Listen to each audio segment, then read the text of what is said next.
একবার ভেবেই দেখুন, যদি আপনি 100 বছরের পুরনো কোটি কোটি টাকার সোনার খোঁজ পেয়ে যান তাহলে কেমন হয়। কিন্তু সেই সকল সোনা কোনো সাধারণ জায়গাতে নয়, বরং শহরের সবথেকে ভয়ানক জেলের নিচে দাফন করা আছে।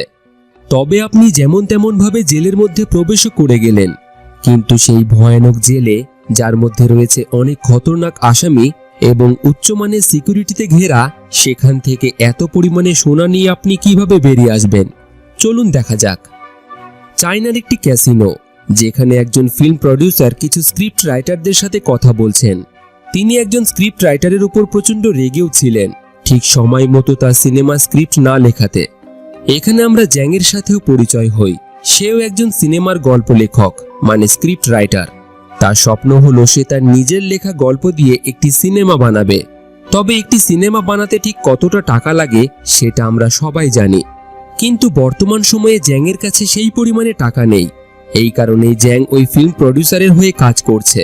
আজ সে তার সাথে দেখা করার জন্য এখানে এসেছে। তবে অন্য ওই স্ক্রিপ্ট রাইটারকে মারতে দেখে জ্যাং প্রচণ্ড ঘাবড়ে যায়, কারণ তারও এখনো স্ক্রিপ্ট সম্পূর্ণ লেখা হয়নি। তাই আগে থেকেই সে প্রডিউসারের কাছে ক্ষমা চেয়ে স্ক্রিপ্ট সম্পূর্ণ লেখার জন্য এখনো 1 মাস সময় চায়। তবে ওই প্রডিউসার প্রচণ্ড রেগে তাকে মাত্র 4 দিনের সময় দেয়, আর যদি সে এই 4 দিনের মধ্যে সম্পূর্ণ স্ক্রিপ্ট না লিখতে পারে তাহলে তাকে প্রডিউসারের সকল টাকা ফেরত দিতে হবে, নইলে তার হাতে মরতে হবে। এই সব কিছু শুনে উদাস হয়ে জ্যাং বাড়ি ফেরে এবং বাকি স্ক্রিপ্টের উপর কাজ শুরু করে দেয়। তবে অনেকটা সময় কাজে মন দেওয়ার পরেও সঠিক কিছু লিখতে পারে না। শেষমেশ রেগে গিয়ে ঘরে জিনিসপত্র এদিক ওদিক ফেলে দেয় এবং চুপচাপ হাতে বিয়ার নিয়ে বসে পড়ে। তখনই পাশে পড়ে থাকা একটি বাক্সতে তার নজর যায়, যেটা তার গ্র্যান্ডফাদার মৃত্যুর আগে তার জন্য রেখে গেছিল। সেই বাক্সের মধ্যে জ্যাং তার গ্র্যান্ডফাদারের লেখা একটি চিঠি পায়। তবে যেহেতু বেশ অনেকটাই ড্রিঙ্ক করেছিল সে, যার কারণে চিঠিটি পড়তে পড়তে ঘুম চলে আসে। তখনই স্বপ্নে সে তার গ্র্যান্ডফাদারকে দেখতে পায়, যিনি তাকে একটি গোপন গুপ্তধনের ঠিকানা সম্পর্কে বলেন। তিনি জানান অনেক বছর আগে তিনি তাদের পৈতৃক সম্পত্তি, মানে আগের বাড়ির নিচে প্রচুর পরিমাণে সোনা মাটির নিচে রেখে দিয়েছিলেন, যার বর্তমান বাজার মূল্য প্রায় কোটি কোটি টাকা। মৃত্যুর আগে ওই সকল সোনা তিনি জ্যাংয়ের বাবার হাতে তুলে দিতে চেয়েছিলেন। তবে তার হঠাৎ মৃত্যুর পর সরকার তাদের পৈতৃক সম্পত্তি, মানে বাড়িটিকে ভেঙে তার উপর একটি জেলখানা বানিয়ে ফেলে। হঠাৎই জ্যাংয়ের ঘুম ভেঙে যায়। স্বপ্নে তার গ্র্যান্ডফাদারকে দেখে তার তো একেবারেই নেশা কেটে গেছে। সেই বাক্সের মধ্যে পুরনো একটি ম্যাপ এবং সোনার একটি বিস্কিট পায়। এরপর যখন সে এই ম্যাপের সাথে শহরের ওই জেলখানার ম্যাপ মিলিয়ে দেখে, পুরোপুরি অবাক হয়ে যায়, কারণ আসলে এই দুটি ম্যাপ একেবারেই মিলে গেছে। যার ফলে জ্যাং সিদ্ধান্ত নেয় যেভাবেই হোক ওই জেলের মধ্যে প্রবেশ করে তার পৈতৃক সম্পত্তি, ওই সকল সোনার বিস্কিটগুলিকে সেখান থেকে উদ্ধার করে নিয়ে আসবে। এতে তার সিনেমা বানানোর স্বপ্ন পূরণ হয়ে যাবে। এই পরিকল্পনা করে সে তার প্রতিবেশীর ল্যাপটপটিকে চুরি করে বিল্ডিং থেকে ফেলে দেয়। এই অপরাধের জন্য তার কিছু মাসের সাজা হয়। পুলিশ তাকে গ্রেপ্তার করে শহরের সেই জেলে কয়েদি হিসেবে নিয়ে যায়। জেলে পৌঁছে সে দেখে সকল কয়েদিরা মিলে ক্র্যাব নামে একজন কয়েদির জন্মদিন বেশ ধুমধাম করে পালন করছে। জন্মদিন উদযাপন করার পর সে জ্যাংয়ের সাথে পরিচয় করে, কারণ জ্যাং তার সাথে একই সেলে ছিল।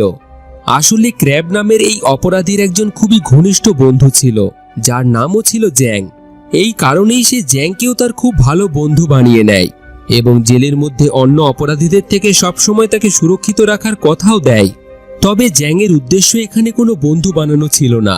সে এসেছিল তার পৈতৃক সম্পত্তি, মানে ওই কোটি কোটি টাকার গুপ্তধন সোনাগুলিকে উদ্ধার করতে।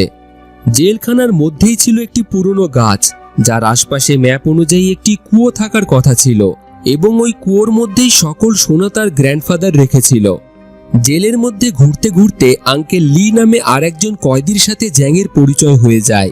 কিছুক্ষণ কথা বলার পর তিনি জ্যাংকে জানান এই কারাগারে 2টি গ্যাং রয়েছে এবং এখানে আসা সকল কয়েদিদেরকেই ওই 2টি গ্যাংয়ের মধ্যে একটিতে যুক্ত হতেই হয়। প্রথম গ্যাংটি ছিল ক্র্যাবের, যে সবসময় তার সঙ্গী কয়েদিদের রক্ষা করত এবং জেলে শান্তি ব্যবস্থা বজায় রাখার চেষ্টা করত। এদিকে অন্যদিকে আরেকটি গ্যাং ছিল ব্রাদার টাইগারের, যে খুবই ভয়ানক একজন কয়েদি ছিল। অন্য কয়েদিদের উপর অত্যাচার করা তার এক প্রকার পেশা ছিল। আঙ্কেল লি তাকে জানায় জেলের ওয়ার্ডেনের সাথে যদিও বা কোনোদিন সে ঝামেলায় জড়ায় তাহলে সে হয়তো বেঁচে যাবে, কিন্তু ব্রাদার টাইগারের গ্যাংয়ের সাথে সে যেন কোনো রকম ঝামেলায় না জড়ায়। তাদের কথা শেষ না হতেই টাইগারের গ্যাং মেম্বাররা সেখানে এসে পৌঁছায় এবং জেলের সকল নতুন কয়েদিদের ধরে টাইগারের কাছে নিয়ে যায়। টাইগারের গ্যাং মেম্বাররা তাদের গ্যাংয়ে ওই নতুন কয়েদিদের যুক্ত হতে বলে, তবে যারা মানা করে তাদেরকে খুবই খারাপভাবে টর্চার করা হয়। এই সব কিছু দেখে জ্যাংয়ের আর কিছুই করার থাকে না। আঙ্কেল লির কথা তার মাথায় আসে, যার ফলে সে টাইগারের গ্যাংয়ে যুক্ত হতে রাজি হয়ে যায়। কিন্তু গ্যাংয়ে যুক্ত হওয়ার জন্য তাদেরকে জঘন্য একটি কাজ করতে হতো, সেটা হলো টাইগারের থুতু মেশানো চা তাদের প্রত্যেককে খেতে হতো। এবার বাধ্য হয়েই সকল কয়েদিদের সেই চা খেতে হয়। কিন্তু যখন জ্যাং সেটা খেতে যায়, একেবারে শেষ মুহূর্তে ক্র্যাব তার গ্যাং নিয়ে সেখানে এসে পৌঁছায়। সে টাইগারকে জানায় জ্যাং তার সাথে তারই সেলে থাকে এবং তারা খুবই ভালো বন্ধু, সে তার গ্যাংয়েরই মেম্বার। এটা শুনে টাইগার রেগে গিয়ে তাদেরকে জানায় আজ থেকে জ্যাংয়ের জীবন সে জাহান্নাম বানিয়ে তুলবে। এবার সেই দিন দুপুরে জ্যাং যখন তার খাবার খাচ্ছিল, সেই সময় টাইগার এবং তার গ্যাংয়ের লোকজন সেখানে এসে তাকে বিরক্ত করতে শুরু করে, তার খাবারে মৃত আরশোলা দিয়ে তাকে জোর করে খাওয়ার জন্য। কিন্তু তখনই ক্র্যাব সেখানে এসে এটা দেখে ফেলে, যার ফলে দুটি গ্যাংয়ের মধ্যেই লড়াই বেঁধে যায়। তো যাই হোক, পরদিন জ্যাংকে জেলে নানান জায়গা পরিষ্কার রাখার কাজ দেওয়া হয়, তবে তার মাথায় তো অন্য কিছুই ঘুরছে। পরিষ্কার করার বাহানায় সে ম্যাপে থাকা ওই কুয়োটিকে খোঁজার চেষ্টা করতে থাকে, যার মধ্যে ওই সোনাগুলিকে লুকানো রয়েছে। তবে অনেকটা চেষ্টার পরেও সে কিছুই খুঁজে পায় না। এরপর সে জেলের লাইব্রেরিতে গিয়ে পৌঁছায়, যেখান থেকে সে অবাক করা কিছু তথ্য খুঁজে পায়। আসলে কয়েক বছর আগেই এই জেলের ভিতরে অনেক কিছুই ভেঙে নতুন করে বানানো হয়েছিল, এই কারণেই ওই কুয়োটি হয়তো নিচে চাপা পড়ে গেছে। তবে এই জেলের নতুন একটি ম্যাপ তৈরি করা হয়েছে, যেটি জেলের ফাইল রুমে পাওয়া যাবে। এই সব কিছু ভাবতে ভাবতেই তখনই পিছন দিক থেকে টাইগার এবং তার গ্যাং সেখানে এসে তাকে সজোরে আঘাত করে। সারাদিন জ্যাংয়ের আর কোনো খোঁজই পাওয়া যায় না। ডিউটি শেষে তাকে পুনরায় সেলে ফিরে আসার কথা ছিল, যার ফলে ক্র্যাব টাইগারের কাছে গিয়ে জ্যাং সম্পর্কে জিজ্ঞাসা করে। টাইগার তাকে জ্যাংয়ের খোঁজ দেবে তো বলে, তবে একটি শর্তে, যদি সে তার থুতু দেওয়া চা খায়। এবার যেহেতু ক্র্যাবের কাছে আর কোনো উপায় ছিল না, বন্ধুর প্রাণ বাঁচানোর জন্য সে তার কথায় রাজি হয়, কারণ সে জ্যাংকে তার সবথেকে প্রিয় বন্ধু বানিয়েছিল। এই দুর্বলতার সুযোগ নিয়ে টাইগার তাকে ভালোভাবেই অপমান করে, তারপর তাকে জানিয়ে দেয় তার প্রিয় বন্ধু জেলখানার আবর্জনাতে পড়ে আছে। এটা শুনেই ক্র্যাব সেখানে গিয়ে দেখে খুবই খারাপভাবে হাত পা বেঁধে প্লাস্টিক মুখে জড়িয়ে তাকে ফেলে রাখা হয়েছে। সময় মতো ক্র্যাব সেখানে পৌঁছে জ্যাংয়ের প্রাণ বাঁচায়। তার বন্ধুর এই খারাপ অবস্থা দেখে ক্র্যাব সিদ্ধান্ত নেয় টাইগারকে যেভাবেই হোক সে এর শাস্তি দেবে। জ্যাংও তার কথায় রাজি হয়ে যায়, কিন্তু তার মাথায় চলছে এক আলাদা রকমেরই পরিকল্পনা। যখন দুটি গ্যাংয়ের মধ্যে লড়াই বেঁধে যাবে, এই হুড়োহুড়িতে জেলের সকল গার্ডেরাই ব্যস্ত হয়ে পড়লে এই ফাঁকে ফাইল রুম থেকে জেলের নতুন ম্যাপটিকে সে বার করে নিয়ে আসবে। পরদিন ঠিক তার পরিকল্পনা মতোই কাজ হয়। দুটো গ্যাং একে অপরের সম্মুখে উপস্থিত হয়ে তাদের মধ্যে লড়াই শুরু হয়ে যায়। এই হুড়োহুড়ির মধ্যেই সুযোগ বুঝে জ্যাং গার্ডের কাছ থেকে ফাইল রুমের চাবি চুরি করে রুমটিকে খোলার চেষ্টা করে, কিন্তু সেই সময় টাইগার এবং তার গ্যাং তাকে ধরে ফেলে এবং খুবই খারাপভাবে তাকে মারধর করে। দুর্ভাগ্যবশত এই মারপিটের মধ্যেই চাবিটিকে সে কোথাও হারিয়ে ফেলে। অবশেষে গার্ডেরা জেলের পরিস্থিতি নিয়ন্ত্রণে আনে এবং সকল কয়েদিদের অন্ধকার কারাগারে বন্ধ করে দেয়। জ্যাং ভিতর ভিতর খুবই উদাস ছিল, কারণ কারাগার থেকে সে কোনোভাবেই তার পৈতৃক সম্পত্তি মানে ওই সোনাগুলিকে নিতে পারবে না। এই কারণে সে প্রচণ্ড রেগে ক্র্যাবকে জানায়, তোমার আমাকে রক্ষা করার কোনো দরকারই নেই, কারণ যবে থেকে তুমি আমার জীবনে এসেছো তবে থেকেই আমার জীবন সহজ হওয়ার পরিবর্তে আরো কঠিন হয়ে গেছে। এই কারণে সে ক্র্যাবকে অনুরোধ করে এই রকম ফালতু ঝামেলায় সে যেন আর কোনোদিনই তাকে না জড়ায়, তাকে যেন একটু একা থাকতে দেয়। এই কথাগুলি শুনে ক্র্যাবের খুবই খারাপ লাগে, কারণ সে তো শুধু জ্যাংকে রক্ষাই করছিল। কিছুক্ষণ পর জ্যাং বুঝতে পারে তার এত কিছু বলা ভুল হয়েছে, কারণ আসলেই তো ক্র্যাব বন্ধুর মতো তাকে রক্ষা করে আসছে। ক্র্যাবও কিছুক্ষণ পর জ্যাংয়ের কাছে ক্ষমা চায় এবং জানায় জীবনে তার সবথেকে কাছের মানুষ হলো তার বন্ধুরা এবং তার একমাত্র মেয়ে। এই পৃথিবীতে তার আর কেউই নেই। এই কারণে সে জ্যাংকে নিজের সবথেকে কাছের বন্ধু বানিয়েছে। তাই যখনই তার উপর টাইগার অত্যাচার করে তখনই আর সে নিজেকে সামলাতে পারে না, টাইগারের সাথে ঝামেলায় জড়িয়ে যায়। আসলে তার মতো একটি ভালো বন্ধু ছিল তার, যার নামও ছিল জ্যাং। তারা এতটাই ভালো বন্ধু ছিল, একদিন ক্র্যাবকে কিছু শত্রুদের হাত থেকে রক্ষা করতে গিয়ে সে তার নিজের প্রাণ দিয়ে দেয়। সেই দিনের পর থেকেই ক্র্যাব শপথ নেয়, যতদিন তার প্রাণ আছে ততদিন তার প্রিয় বন্ধুদের সে রক্ষা করে যাবে। এই সব কিছু শুনে জ্যাংয়ের আবারও খুব খারাপ লাগে। সে ক্র্যাবের কাছে ক্ষমা চায় এবং এই জেলে আসার আসল উদ্দেশ্যটা তার কি সেটা তার কাছে খুলে বলে। সে ক্র্যাবকে জানিয়ে দেয় এই জেলখানার কোনো এক জায়গায় তার পূর্বপুরুষদের সোনা দাফন করা আছে, যেটা নেওয়ার জন্যই সে এখানে এসেছে। ক্র্যাব তাকে এতটাই ভালো বন্ধু ভেবেছিল, সে তাকে এই কাজে সাহায্য করতে রাজি হয়ে যায়। তবে সোনার কোনো রকম ভাগ সে চায় না, কারণ এই সম্পত্তি তার পূর্বপুরুষের, যার উপর সম্পূর্ণ অধিকার তারই আছে। এরপর তারা দুইজনে মিলেই ওই ম্যাপটিকে চুরি করার জন্য একটি পরিকল্পনা বানায়। পরিকল্পনা মতো তারা লন্ড্রি রুমে গিয়ে একটি গার্ডের গায়ে এক প্রকার পাউডার দিয়ে দেয়, যার কাছে জেলখানার ফাইল রুমে চাবি থাকে। কিছুক্ষণের মধ্যেই তার শরীর প্রচণ্ডভাবে জ্বলতে শুরু করে। তারা ওই গার্ডকে সাহায্য করার বাহানায় দ্রুত এমার্জেন্সি রুমে নিয়ে যায় এবং এই ফাঁকে জ্যাং গার্ডের পোশাকে জেলখানার ফাইল রুম থেকে নতুন ম্যাপটিকে চুরি করে ফেলে। ম্যাপ অনুযায়ী তারা দেখে ওই কুয়োটি আর কোথাও নয়, জেলখানার লন্ড্রি রুমেই রয়েছে। ম্যাপ অনুযায়ী তারা লন্ড্রি রুমে গিয়ে দেখে একটি গোপন বেসমেন্ট সেখানে আছে। সেই বেসমেন্টে তারা বিশাল বড় একটি দেওয়াল দেখতে পায়। জ্যাংয়ের পুরোপুরি বিশ্বাস ছিল এই দেওয়ালের ওই পারে তার পৈতৃক সোনাগুলি রয়েছে। তবে সেই দেওয়ালটিকে ভাঙতে হলে তাদের কিছু জিনিসের দরকার ছিল, একটি ড্রিল, দুটি হাতুড়ি। তখন জ্যাংয়ের মাথায় একটি আইডিয়া আসে। লন্ড্রি রুমের ওয়াশিং মেশিনের মোটর বার করে সেটিকে বালতির মধ্যে ফিট করে চটজলদি একটি ড্রিল বানিয়ে ফেলে। এরপর সেখানে কাজ করার বাহানায় জেলখানার গার্ড একবার চক্কর লাগিয়ে সেখান থেকে চলে গেলেই বেসমেন্টে তারা ড্রিল দিয়ে প্রথমে দেওয়ালটিকে ফুটো করে নেয় এবং হাতুড়ি দিয়ে বেশ কয়েকবার আঘাত করতেই দেওয়ালটি ভেঙে যায়। দেওয়ালটি ভাঙতেই সে অবাক হয়ে যায়। আসলে এই দেওয়ালের ওই পারে তাদের পৈতৃক সম্পত্তির ধ্বংসাবশেষ এখনো রয়েছে। জ্যাং আর দেরি না করে সোনাগুলিকে খুঁজতে লেগে যায়। এদিকে উপরে ক্র্যাব পাহারা দিতে থাকে, যাতে গার্ডদের সেখানে আসতে দেখে সে সময় মতো খবর দিতে পারে। এইভাবে বেশ কিছু সময় কেটে যায়, কিন্তু এখনো পর্যন্ত সেই সোনা সে কোথাও পায় না, যার ফলে অবশেষে সে হার মেনে নেয়, উদাস হয়ে বসে পড়ে। জ্যাংয়ের মনে হয় হয়তো তার আগেই কেউ এই সোনাগুলিকে নিয়ে গেছে। তার এতদিনের স্বপ্ন ক্ষণিকের মধ্যেই ভেঙে যায়। এখান থেকে যাওয়ার আগে ক্র্যাব দেওয়াল থেকে কাঠের ওই টুকরোটিকে সরাতেই অদ্ভুতভাবে দেওয়ালে একটি সিন্দুক এমনিতেই খুলে যায়, যার পিছনে লুকোনো ছিল তার পৈতৃক সম্পত্তি, মানে তার গ্র্যান্ডফাদারের ওই সোনার বিস্কিটগুলি, যার বাজার মূল্য প্রায় কোটি কোটি টাকা। এতগুলো সোনা দেখে জ্যাং তো একেবারেই অবাক। তবে তাদের এখন এই সোনাগুলিকে এই জেল থেকে যেভাবেই হোক বার করতেই হবে।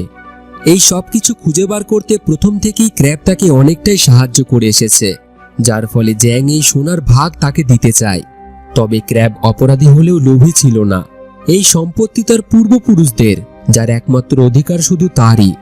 এখানেই ক্র্যাব তার আসল বন্ধুত্বের পরিচয় দেয়। এরপর সোনাগুলিকে তারা উপরে নিয়ে আসে। তারা পরিকল্পনা বানায় এই সকল সোনা কাপড় নিয়ে যাওয়ার গাড়িতে করে জেল থেকে তারা বার করবে, কারণ মেশিনগুলি এই মাসের 22 তারিখে জেল থেকে বাইরে যাবে এবং সেই একই দিন জ্যাংও তার সাজা শেষ করে জেল থেকে ছাড়া পাবে। কিন্তু সমস্যা হলো 22 তারিখ আসা পর্যন্ত এখনো অনেকটা সময় বাকি ছিল। এতদিন সোনাগুলিকে তাদের অন্যদের চোখের আড়াল থেকে লুকিয়ে রাখতে হতো। এখানে জ্যাংয়ের মাথায় একটি আইডিয়া আসে। সে সকল সোনা একটি অ্যাসিড ভর্তি বালতিতে রেখে দেয়, কারণ অ্যাসিড যাই হোক না কেন সোনাগুলিকে গলাতে পারবে না এবং কেউ সহজে এই বালতিতে হাতও দেবে না। তবে যাই হোক, পূর্বপুরুষদের এই সম্পত্তি পেয়ে সে তো অনেকটাই খুশি হয়, কারণ এই সোনাগুলির কারণেই এখন তার স্বপ্ন পূরণ হতে চলেছে। সে তার লেখা গল্পের উপর একটি সিনেমা বানাতে পারবে। কিন্তু পরদিন টাইগার আবারও তাদের উপর আক্রমণ করে। তাদের তিনজনের মধ্যে লড়াই শুরু হয়ে যায় এবং লড়াই করতে করতে হঠাৎই অ্যাসিড ভর্তি বালতিটি পড়ে যেতেই সকল সোনা টাইগার দেখে ফেলে। হইচইয়ের আওয়াজ শুনে ততক্ষণে জেলখানার গার্ডেরা সেখানে এসে পৌঁছেছে, কিন্তু ইতিমধ্যে সকল সোনা তারা আবারও লুকিয়ে রাখে এবং গার্ডেদের সামনে এমন ভান করে যে তাদের মধ্যে কিছুই হয়নি। ভুলবশত জ্যাং পড়ে যাওয়াতে সে শুধু তাকে সাহায্য করছিল। এবার ধরা পড়ার ভয়েও জ্যাং টাইগারের কথাই হ্যাঁ বলে দেয়, যেটা দেখে ক্র্যাবের খুবই খারাপ লাগে, কারণ জ্যাংয়ের কাছে তার বন্ধুত্বের থেকে সোনাগুলিই বড় ছিল। ক্র্যাবের এতটাই খারাপ লাগে, জ্যাংয়ের সাথে বন্ধুত্ব না রাখার সিদ্ধান্ত নিয়ে নেয় সে। সেই দিন ক্র্যাবের অসুস্থ মেয়ে কারাগারে তার সাথে দেখা করতে আসে। তার শরীর এতটাই খারাপ, কিছুদিনের মধ্যেই বড়সড় অপারেশন করাতে হবে, হয়তো সে আর বাঁচবে না। তার মেয়ে এই শেষ জীবনে তার বাবাকে তার পাশে পেতে চায়, যার জন্য তাকে এই জেল থেকে খুব তাড়াতাড়ি বেরোতে হবে। কিন্তু সাজা এখনো তার শেষ হয়নি। এই কারণেই সে জ্যাংয়ের সাথে দেখা করে, পুরনো কথা সব ভুলে এখান থেকে বেরোনোর পরিকল্পনা করার কথা বলে। সে তার সোনার কোনো রকম অংশ চায় না, সে শুধু জেল থেকে বেরিয়ে তার মেয়ের সাথে দেখা করতে চায়। কিন্তু টাইগার চায় না ক্র্যাব তাদের সাথে যুক্ত হোক। প্রথমে সে কাজ করতে তার সাথে মানা করে দেয়, তবে জ্যাং যেমন তেমন ভাবে তাকে মানিয়ে নেয় এবং এরপর তারা জেল থেকে পালানোর পরিকল্পনা বানাতে শুরু করে। আর মাত্র 3 সপ্তাহ পর জেলে একটি অনুষ্ঠান হতে চলেছে। সেই দিনই তারা জেলের নিচের পুরনো একটি সুড়ঙ্গ দিয়ে সমুদ্রে লাফ দিয়ে এখান থেকে পালাতে পারবে। আর এই সুড়ঙ্গটি তারা ওই ম্যাপে দেখেছে। তবে এখানে একটি সমস্যা এসে দাঁড়ায়। সমস্যাটি হলো অনুষ্ঠানটি এখনো 3 সপ্তাহ পর হতে চলেছে, কিন্তু জ্যাং পরের সপ্তাহেই ছাড়া পেয়ে যাবে। এখানে সমস্যাটি ছিল তার পৈতৃক সম্পত্তি, মানে ওই সোনাগুলিকে জ্যাং এবং টাইগারের সাহায্য ছাড়া এই জেল থেকে বার করা অসম্ভব ছিল, যার কারণে তাকে আরও কিছুদিন যেভাবেই হোক জেলে থাকতে হতো। এই কারণেই তার সাজা বাড়ানোর জন্য টাইগার এবং ক্র্যাবের সাথে পরিকল্পনা করে দুটি গ্যাং ইচ্ছা করেই লড়াই শুরু করে দেয়। জেলের মধ্যে তারা এতটাই পরিস্থিতি খারাপ করে তোলে, গার্ডেরা তাদের সেলে আবারও বন্দি করে রাখে এবং তাদের সাজা কিছুদিন আরও বেড়ে যায়। এইভাবেই সময় কেটে যায়। অনুষ্ঠানের দিন সকল কয়েদিদেরকেই জেলকে সুন্দরভাবে সাজানোর দায়িত্ব দেওয়া হয় এবং এই ফাঁকে তারা বুদ্ধি করে বেলুনের মধ্যে এক প্রকার গ্যাস ভরে দেয়, যাতে তাতে বিস্ফোরণ ঘটাতে পারে। এবং এই বিস্ফোরণের কারণে যখন সকলেই ব্যস্ত হয়ে পড়বে, সেই ফাঁকে তারা এখান থেকে পালিয়ে যাবে। অনুষ্ঠান শুরু হয়ে যায়। সকলেই অনুষ্ঠানে ব্যস্ত হয়ে পড়ে। জেলের সকল কয়েদিদের সামনে জেলার স্পিচ দেয়। সেই মুহূর্তেই তারা বেলুনগুলিতে বিস্ফোরণ ঘটাতে শুরু করে। বিস্ফোরণের আওয়াজে জেলে হুড়োহুড়ি শুরু হয়ে যায়। সকল গার্ডেরা কয়েদিদের সামলাতে ব্যস্ত হয়ে পড়লে এই সুযোগেই তারা 3 জনেই সুড়ঙ্গের মধ্যে দিয়ে ধীরে ধীরে এগোতে শুরু করে। কিন্তু সেই সময় জ্যাংয়ের পায়ে আঘাত লাগে, প্রচণ্ড রক্ত বেরোতে থাকে। এবার এটা দেখে ক্র্যাব ওই আঘাতটিকে প্লাস্টিক দিয়ে ভালোভাবে জড়িয়ে দেয়, কারণ যেভাবেই হোক তাদেরকে এগিয়ে যেতে হবে। তারা না থেমে আবারও সুড়ঙ্গ দিয়ে এগোতে শুরু করে। বেশ কিছুক্ষণ পর অবশেষে তারা সুড়ঙ্গের একেবারে শেষ প্রান্তে এসে পৌঁছায়। ইতিমধ্যে জেলারের কাছে খবর পৌঁছে গেছে 3 জন কয়েদিকে খুঁজে পাওয়া যাচ্ছে না। তৎক্ষণাৎ সকল গার্ডেরাই জেলে তাদের খুঁজতে শুরু করে। এদিকে সুড়ঙ্গের শেষ মাথায় তারা এসে পৌঁছালেও সেখানে একটি বিশাল দেওয়াল ছিল। ম্যাপ অনুযায়ী এই দেওয়ালের ওই পারে বিশাল সমুদ্র রয়েছে, যার ফলে তারা তাদের বানানো একটি বম দিয়ে দেওয়ালটিকে উড়িয়ে দেয়। টাইগার এবং ক্র্যাব আগে থেকেই সেখানে একটি নৌকার ব্যবস্থা করে রেখেছিল। দড়ির মাধ্যমে তাদের এবার নিচে নামতে হতো। কিন্তু এই শেষ মুহূর্তে টাইগার তাদের সাথে প্রতারণা করে, একটি চাকু দিয়ে ক্র্যাবকে আঘাত করতে যায়। জ্যাং তাকে বাঁচাতে গেলেই তার আঘাত লাগে। টাইগার তাদেরকে মেরে তাদের সকল সোনা হাতিয়ে নেওয়ার পরিকল্পনা করেছিল। আহত জ্যাং এক জায়গায় পড়ে থাকলেও টাইগার এবং ক্র্যাবের মধ্যে লড়াই হয়। খুবই খারাপভাবে টাইগার ক্র্যাবকে মারধর করে। জ্যাং তাকে জানায় সে তার সকল সোনা নিয়ে নিক, কিন্তু তার বন্ধু ক্র্যাবকে ছেড়ে দিক। তবে তার কথায় টাইগারের কোনো যাই আসে না। সে 2 জনের হত্যা করেই সকল সোনা নিজে হাতিয়ে নিতে চায়। ক্র্যাবকে সে উপর থেকে ফেলে দিতে যায়, কিন্তু সৌভাগ্যবশত একটি দড়ির মাধ্যমে সে ঝুলে থাকে, যার অন্য দিকটি জ্যাং ধরে ফেলে। 2 জনকে অসহায় দেখে টাইগার খুবই খুশি হয়, তাদেরকে নিয়ে মজা করতে থাকে, কিন্তু বলে না সত্যিকারের বন্ধু পাশে থাকলে সবকিছুই করা সম্ভব। তখনই ক্র্যাব সুযোগ বুঝে তাকে নিচের দিকে ফেলে দেয়। টাইগারের সাথে সাথে ওই সকল সোনাগুলিও সমুদ্রের গভীরে গিয়ে পৌঁছায়। এরপর সে ক্র্যাবকে উপরে তোলার চেষ্টা করে। সেই সময় তার চোখের সামনে ভেসে ওঠে ক্র্যাবের সাথে কাটানো মুহূর্তগুলি। আসলেই ক্র্যাব তার সত্যিকারের বন্ধু ছিল, যে প্রথম থেকেই একজন সত্যিকারের বন্ধুর মতো তার পাশে থেকেছে, তাকে রক্ষা করেছে। শেষমেশ অনেক চেষ্টার পর ক্র্যাবকে সে উপরে তুলে নেয়। সৌভাগ্যবশত তারা প্রাণে বেঁচে যায়, তবে সেই সকল সোনা তাদের হাতছাড়া হয়ে যায়। কিছুক্ষণ পরেই গার্ডেরা সেখানে এসে পৌঁছায়। তারা স্যারেন্ডার করে দেয়। কিছুদিন পর জ্যাং এবং ক্র্যাবকে জেলার তার রুমে ডেকে পাঠায় এবং তাকে খবর দেয় তার মেয়ে এখন সুরক্ষিত আছে। অপারেশন ভালোভাবে সাকসেসফুল হয়েছে, তার মেয়ে বেঁচে আছে। জেলার জ্যাংকেও একটি খুশির খবর দেয় যে সোনাগুলি সমুদ্রে হারিয়ে গেছিল সেগুলিকে পাওয়া গেছে। ভালোভাবে তদন্ত করার পর জানা গেছে সেই সকল সোনার আসল মালিক হলো জ্যাং, যেগুলি তার পূর্বপুরুষের ছিল।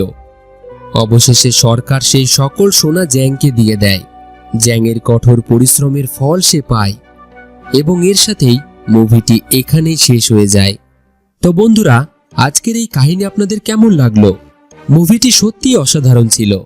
জীবনে একজন ভালো বন্ধু পাশে থাকলে সবকিছুই করা সম্ভব। তো মুভির সম্পর্কে মতামত নিচে কমেন্টে অবশ্যই জানাবেন। ভিডিওটি ভালো লাগলে একটি লাইক করে দেবেন এবং সকলের সাথে শেয়ার করতে একেবারেই ভুলবেন না। আর হ্যাঁ, আমাদের চ্যানেলটিকে সাবস্ক্রাইব করে বেল আইকনটিকে ক্লিক করে রাখুন, কারণ চ্যানেলে নতুন ভিডিও আপলোড করলে সর্বপ্রথম আপনার কাছেই নোটিফিকেশন পৌঁছে যাবে। ধন্যবাদ ভিডিওটি সম্পূর্ণ দেখার জন্য।